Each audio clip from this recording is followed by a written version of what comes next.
All right, let's talk about gouache paint. So we're using the black gouache. Woo! So, all right, things that you want. You're going to want your brushes. Oops, I already dropped my paper towels. I find it really helpful to have paper towels around.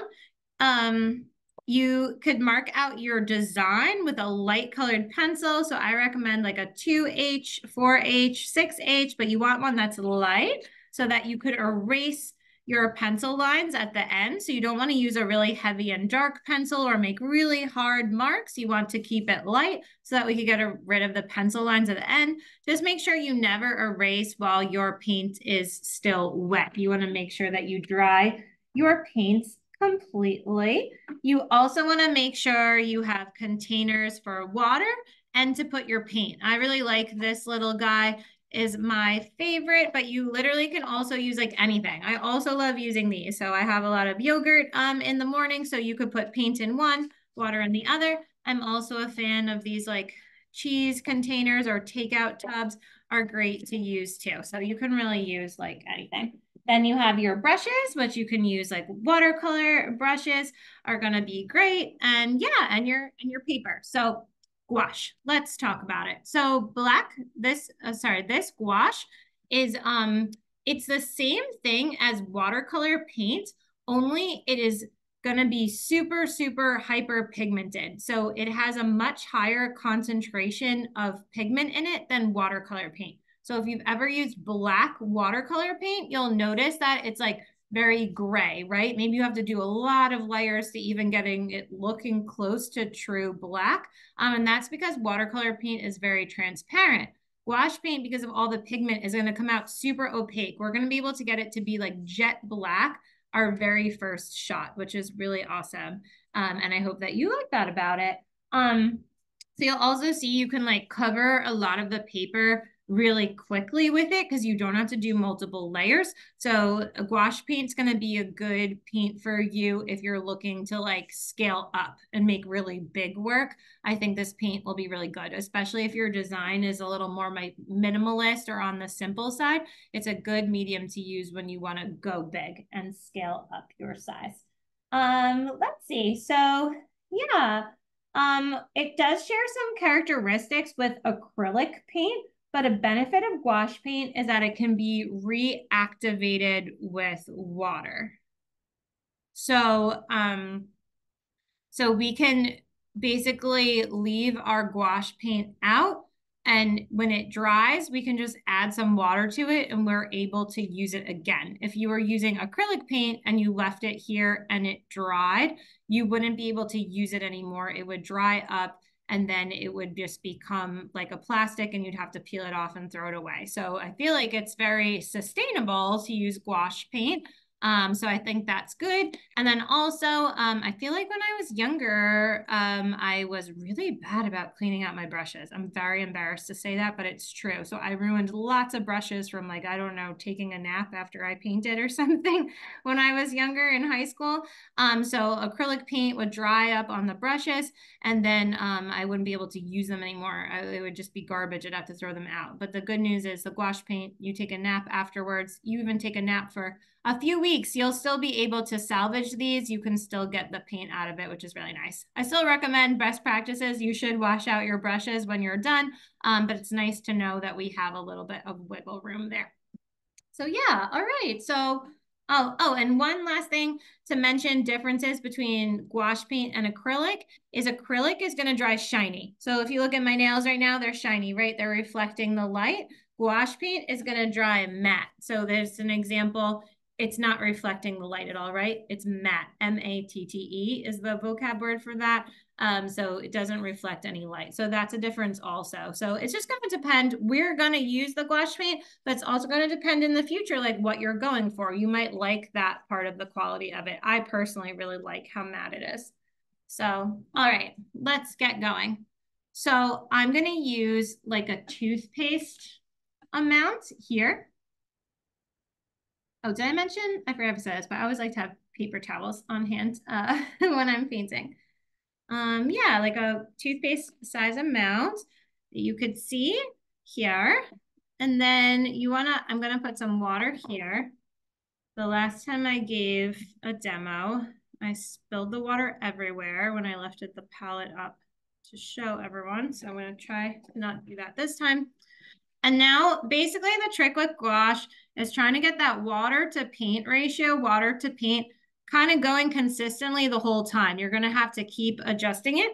So with the brush, what I like to do, how can I get this angle?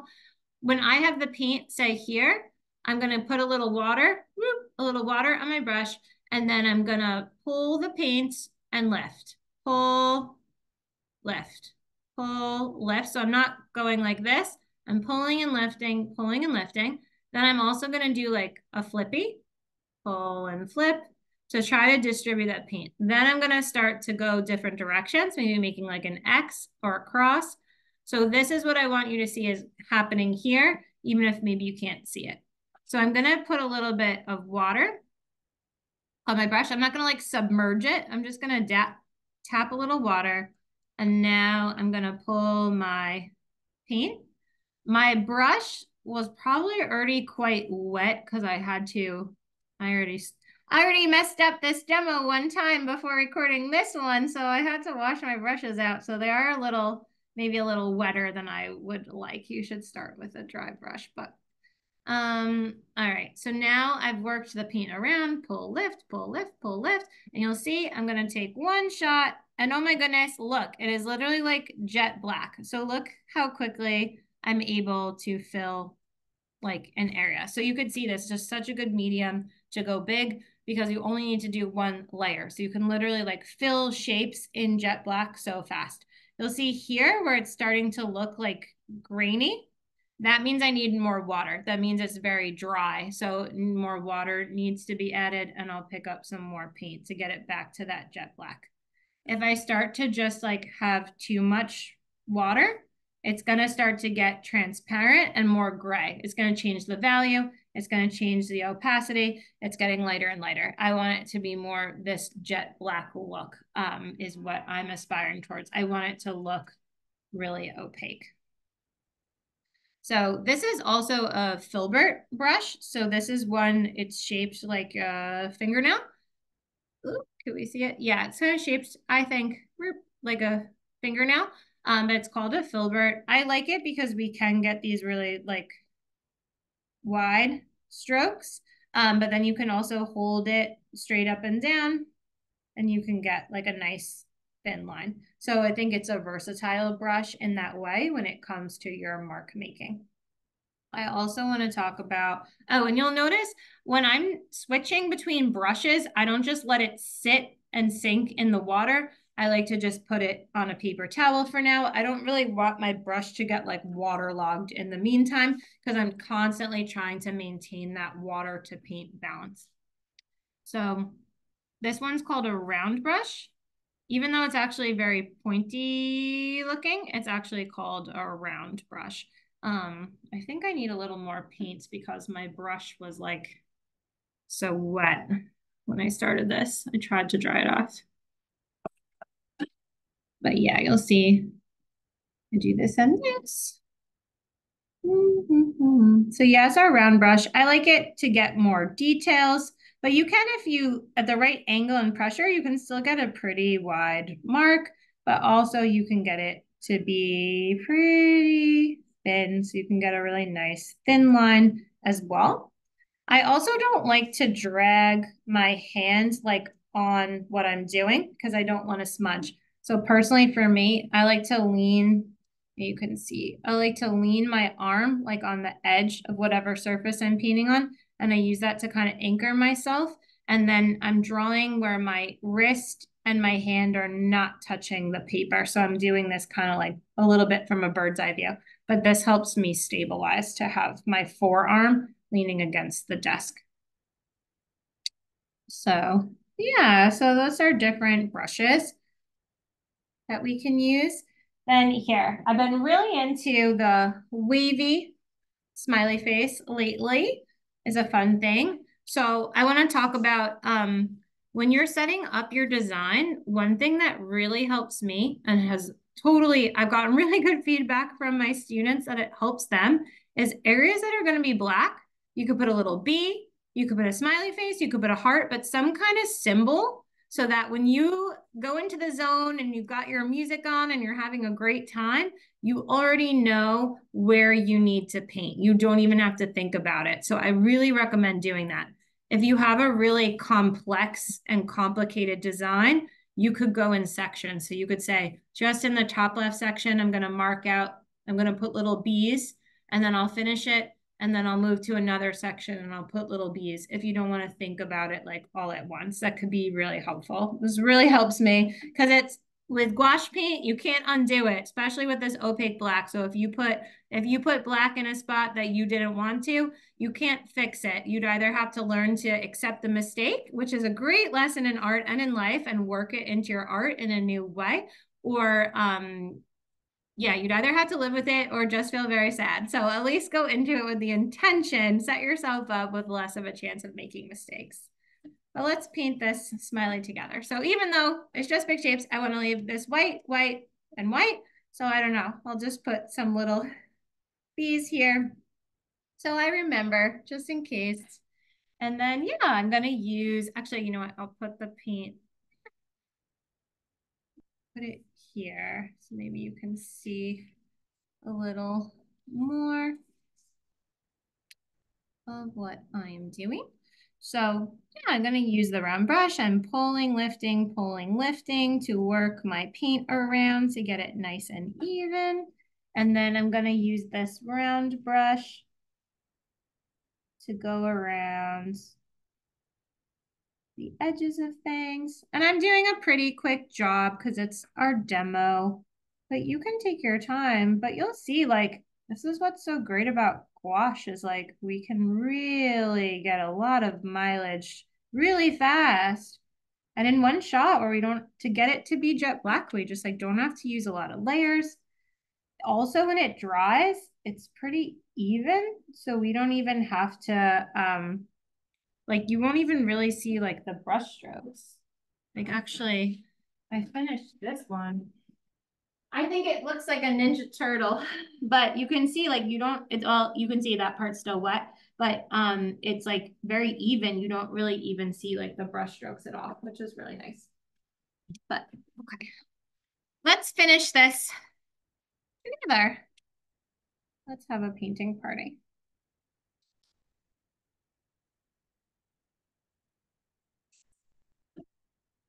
How fun.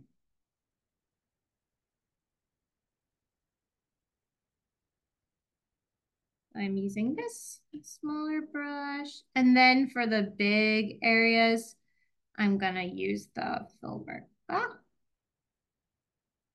The nice thing with the wavy checker, it's like very forgiving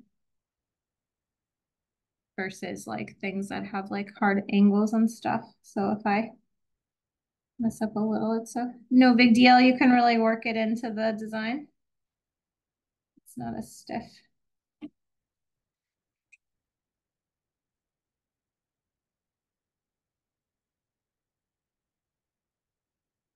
So you see, I'm pulling pretty like big strokes too. So I'm not going at it like I'm not going back and forth. I'm not scrubbing. I'm not going mer, mer, mer.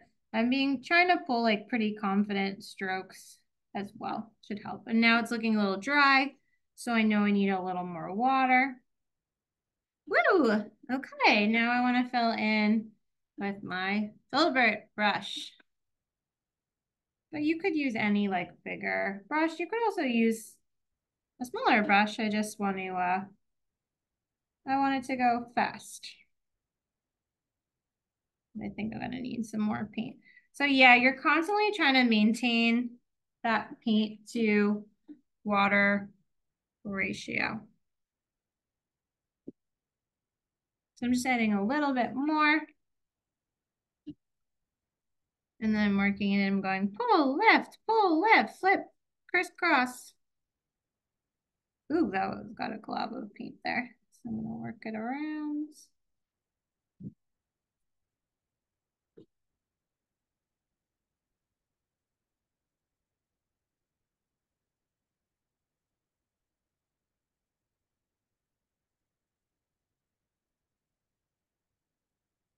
Now for these like tighter areas, if I wanted, I could go back in with the round brush. But actually, as I approach them, so for big areas, I've got it this way, but you could also turn it the other side and pull, and that will get you a thinner line as well. Ooh, we're almost done.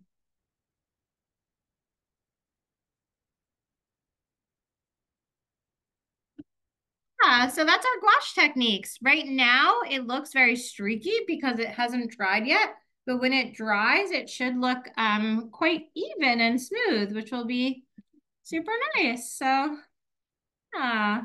But yeah, so right now, yeah, the shiny parts are because it's wet. When it dries, it won't be shiny anymore. It'll be matte. So, yeah. All right. Well, see you later.